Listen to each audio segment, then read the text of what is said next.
According to Telegram themselves, they are a free, cross-platform, cloud-based instant messaging service, meaning it costs nothing to download, it can be used on your phone, tablet, or computer, and it doesn't require the storage of thousands of texts and images on your device because that's all done with the cloud. Telegram launched in 2013 and saw a huge increase in use by the cryptosphere around 2016 to 2017 because of its quick setup and ease of use, not to mention features such as end-to-end encrypted video calling, VoIP, file sharing, and much more. Telegram quickly became a staple messaging app within the crypto community, with almost every crypto project hosting either a discussion group or announcement channel on the platform. If you want to stay up to date in cryptocurrency and chat with other like-minded individuals, Telegram is almost a must. That being said, even with around 1 billion users worldwide, Telegram still has its drawbacks, namely in the crypto community surrounding the topic of scams. Thinking back over the past 5 years, I've no joke personally witnessed somewhere over 100 people who've ended up falling for what was admitted to be a Telegram scam. They come into a chat and talk about how they've now lost most, if not all of their funds, to scammers whose scams easily could have been avoided had the person known the basics of how these scammers operate and the ways they attempt to steal crypto. While Telegram doesn't seem to take much action in an effort to stop these individuals, with the sheer volume of scams occurring on a daily basis, even if every single one of their staff members took it upon themselves to eliminate these scammers, there would still be hundreds, if not thousands of these scammers reappearing the next day to continue their horrible schemes. Most of these victims probably thought it wouldn't happen to them, until it did. This is my Bitcoin expert, and in this video, now that we've discussed what Telegram is, we're going to be going over how to initially set up your Telegram for the best chance at avoiding scammers right away, what types of chats there are on Telegram, how to find a certain group on Telegram, and the best practices to maintain while using Telegram on a daily basis. All of which are important to know as a newcomer and even experienced individual within the cryptocurrency world. First things first, when you initially sign into the app, it would be highly beneficial for you to review some key settings that Telegram offers and change them to suit your needs.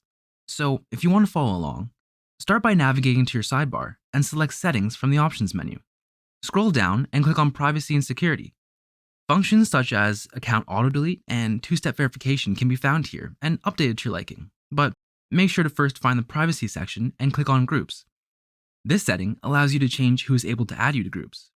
If this setting is set to everybody, you'll quickly notice and get pretty annoyed with the amount of spam groups you're added to without your consent. Make sure to select My Contacts if it is not selected already. Next up, under the Privacy tab, click on Phone Number and make sure to confirm Who Can See My Phone Number is set to Nobody. Unless you specifically prefer for your phone number to be publicly available to anybody and everybody, this is an important setting to update. Once all privacy and security settings match your preferences, now you can navigate out from privacy and security and select Notifications and Sound, also under the Settings menu.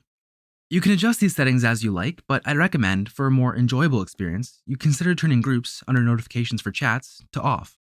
Unless you enjoy constant notifications from every single group you join, this will save you a lot of annoyance. I also like to turn off Send by Enter. It's a personal preference, but the option is located under the Settings menu inside of Chat Settings on mobile, and on PC it's inside of General Settings and needs to be changed to Send with Control plus Enter. Now that's about it for my settings recommendations. Let's move on to the main types of chats within Telegram. There are 3 main types of chats within Telegram. You'll probably be spending most of your time within groups, but each have aspects worth mentioning. The first, direct messages, acts just like any other platform's one-on-one messaging, with the exception of the fact that, to my knowledge, receiving direct messages cannot be turned off.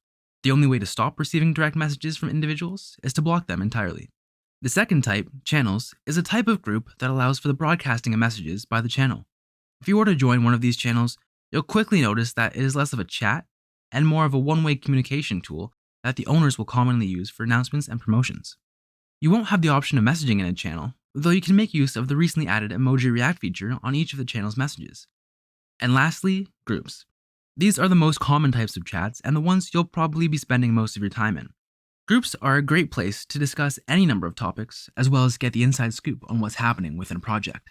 You can create a group, channel, or chat yourself by clicking on the pencil icon located near the bottom right of the chat section. If you find yourself in a group or channel, make sure to check any pinned messages at the top of the chat so you don't miss any important information. If you're looking for a specific topic while you're in a chat, you can navigate to the top right-hand corner and select the 3-dot menu. From there, you can access a search function, allowing you to search through the messages within a group. Further, if you were to click on the name of the chat while inside of the chat, you can access all of the media that has been sent within the group, such as images and files. You can also copy and send the invitation link to a friend, as well as manually turn on and off the chat's notifications. If you are in a group, you'll also be able to see a list of group members that you can search through by once again clicking on the three-dot menu in the upper right-hand corner. You've now signed up for Telegram, you've updated your settings, and you know all about the types of chats you'll find on the app. So, how do we go about finding a group or channel to join? This is the first area where we need to be on the lookout for potential scams. I recommend visiting a project's website or socials prior to manually trying to find them on Telegram, because often they'll post the official Telegram link there. It's the easiest and often fastest way to find the official Telegram group. If you have no luck finding an official link, you can use Telegram's search feature, but be careful, as with smaller projects, it's less of a concern, but with larger ones, there will 100% be a ton of results. You need to make sure to filter through these the best you can. Once you search for a project, if you don't see it immediately, under Global Search, select Show More. If there are multiple results, start with the highest member count and work your way down. Normally, the main group will be the one that's the most active. With that said, if you ever join a group with members or even admins advertising a giveaway or type of airdrop, stating that they are giving back to the community or something along those lines, know that this is most likely a scam group, pretending to be legitimate in order to steal your funds. They may also include a few real pieces of information in an attempt to hide what they're doing, but don't be fooled. This also applies to groups advertising staking opportunities, especially with messages disabled. You may wonder, if there are scams, then why do these groups have such a high member count? Well, that's easy. The owners of these groups use bots or fake accounts to artificially inflate the number of members, hoping that they might just convince an inexperienced trader into falling for their schemes. It's important to note that some projects don't even have an official Telegram group. They may be community run, which is quite common, or even non-existent. Also, make sure to check that their main chat isn't on another platform such as Discord. The whole goal of being diligent while sorting through Telegram results is to ensure your safety right from the start. You wouldn't want to lose all of your funds before even getting to engage with the community. Our final subject will be the best practices that you should follow once you've established yourself on Telegram and have been actively participating within groups. Before we get to that though, I'd like to take a second and ask, if you've enjoyed the video so far, consider giving it a like. While you take the second required to do so, the me that spent my weekend working to bring you this content, thanks you. Now, let's continue. The first and most obvious safety criteria to be cautious of is links. If you access crypto on a device that is compromised, it can lead to the loss of funds. I'd recommend not clicking on any links that you aren't 100% sure are safe. All it takes is one day where you're tired or not fully paying attention for you to click on a site that was made to look exactly like your favorite exchange, only for you to find out later that the URL was off by one character, and now you've given away all of your private information. It wouldn't be mentioned here if I hadn't personally seen it happen or if it hadn't almost happened to myself. The next best practice is much more subtle and requires more critical thinking. While in a chat, you may see messages where people rave about the great results they've achieved by following an individual or another group's trading calls. At first, these may seem like genuine people just talking about their experiences, but often, these may be fabricated stories, posted across many different group chats in an attempt to lure people into scam groups or into following someone on social media, where they may be scammed later down the road. For this very reason, most Telegram groups in cryptocurrency will have a policy that frowns upon discussing outside groups or off-topic cryptocurrencies within their own group. Yet, many of these advertisements, disguised as fake conversations, may be missed by admins, and it'll be up to you to determine which are genuine testimonials and which are spam, used for the purposes of funneling individuals into other groups where they may make an attempt to scam them. This next one's for all my guys out there. It's also quite common that you may encounter profiles with pictures of attractive or model-looking girls who are saying hello or asking questions in a chat. Their goals here aren't to get to know you, but are to gain the trust of new Telegram users and take advantage of them. Of course, not every one of these profiles will be fake, but the overwhelming majority of them are. Never direct message these profiles, and if they direct message you asking for help, please ignore them. Now, if you know what you're doing, you may offer help in the form of advice, but make sure not to click on any links that they may provide you or provide them any personal information. Lastly, if you're ever taking a discussion out of a group chat and into direct messages, make sure that the person you are talking to is truly who you think they are. You might be thinking right now, what kind of advice is this? Obviously, I know who I'm chatting with. Yet, out of all the ways I've seen people get scammed, trusting individuals who later turn out to be imposters in the end is easily the most common. If you've been in a group for a while, you may come to know and trust the members there, and especially the admins.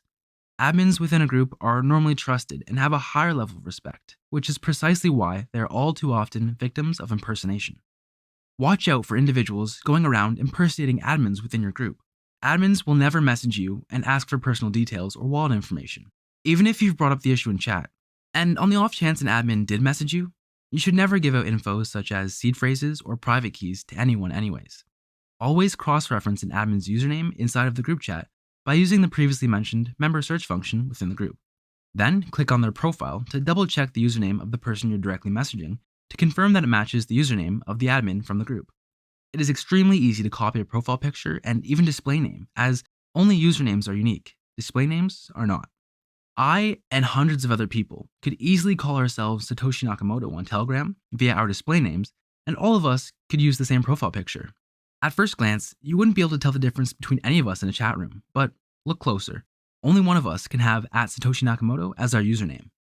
If you keep all these tips in mind when traversing Telegram, you should be significantly safer in your time discussing cryptocurrencies.